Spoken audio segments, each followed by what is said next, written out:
Yikes.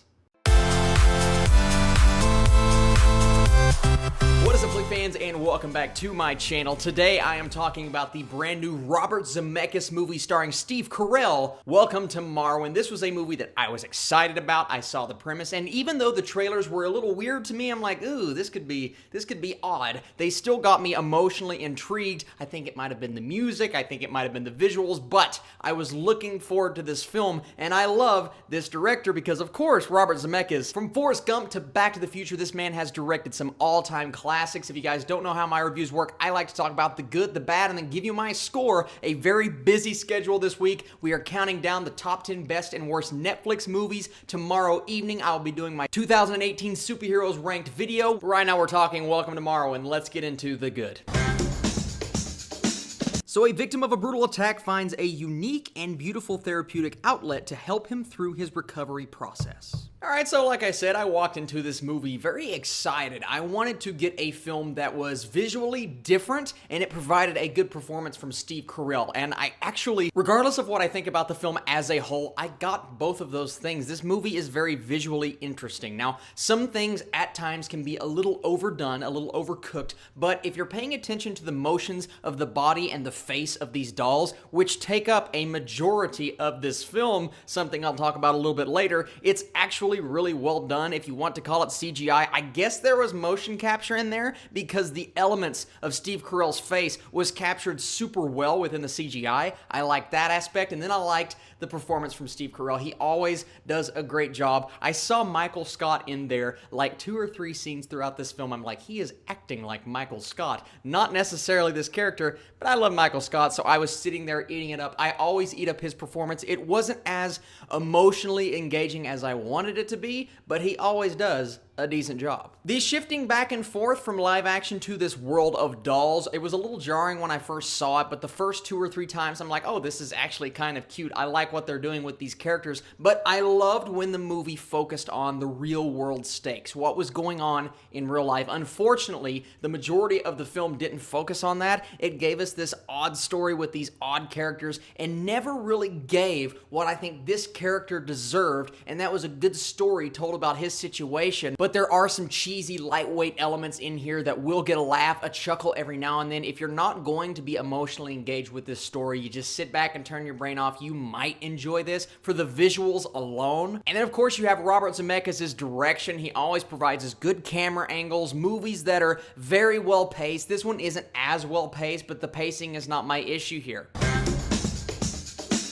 This movie is way too long and it's way too boring. It felt like every single scene just drags. There are even moments when our characters are standing there without any dialogue, just waiting to say their next line. I'm like, what are you doing? Whose decision is this? It had to be Robert Zemeckis'. I just don't know where this movie went wrong. I went in expected to be swept up in the emotion from the trailers. I wanted it to be heartfelt, and I just wasn't until the main end with the final few scenes. And in those scenes, when it was happening in real life, I was kind of swept away, but we get this third act that focuses on this world of toys, and it brings these toys to life, and throughout the entire movie, you're expected to be in on this story when really all you want to see is what's happening with Steve Carell's character in real life. Now, sure, a lot of it's a metaphor. I get it. A lot of it is supposed to have meaning towards the end of the film. I get it. It just wasn't that interesting to me. The story just keeps shifting from toys to real world and toys to real world. And when it first starts, it's like, oh, this is kind of cute, but they just do it over and over and over. And they expect you to care about the real world stakes, but you can't care as much because of all of this insanity that is going on within the toys. Now, my specific issues are more spoilerific than I want them to be, so I can't go into heavy details, but I will say they try to give you these allegories, these metaphors, and they're symbolizing his PTSD and they're symbolizing his panic attacks, but instead of just symbolizing it and giving us all of these odd,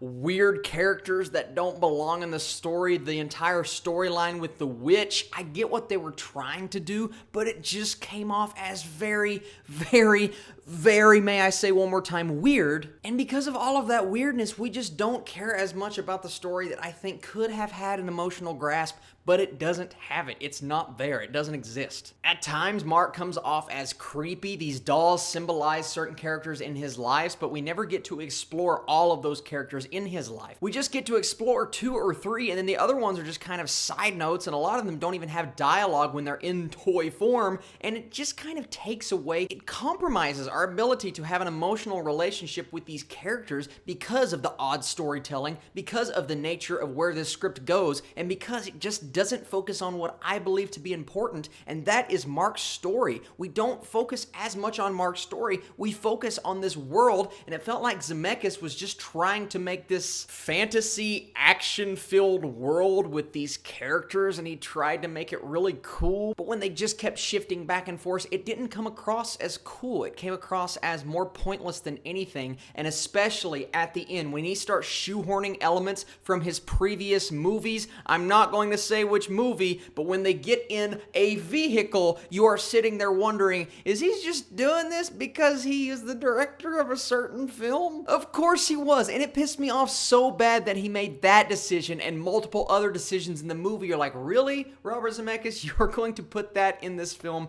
when we could have? But that's the problem with this movie, though, is it had so much potential to be so heartfelt, and you have Steve Carell as your lead. How could you mess this up? How did we only have one really powerful scene towards the end with this source material, with this story? You have one emotional scene. Everything else is trying so hard to be emotional, but it just keeps mixing in these elements that frankly I didn't care about. I don't think anyone cared about in the theater. Sure, there were times when we chuckled, and there were times when we were like, oh, that's kind of cool. I like that animation style. But when the scenes would go on way too long and the toys would stand there looking at each other with no dialogue, you're just wondering, why were these decisions made? Why is this movie not that good? It tried to give us these massive stakes in this small world, but I just didn't care about that. I like the real life emotional stakes, and maybe Steve Carell, you know what? He's already had his emotional movie this year. He's had Beautiful Boy. Let's give him Welcome to Marwen. That's not the mentality to have. Also, I thought this was going to be more of a family movie than anything, but there's like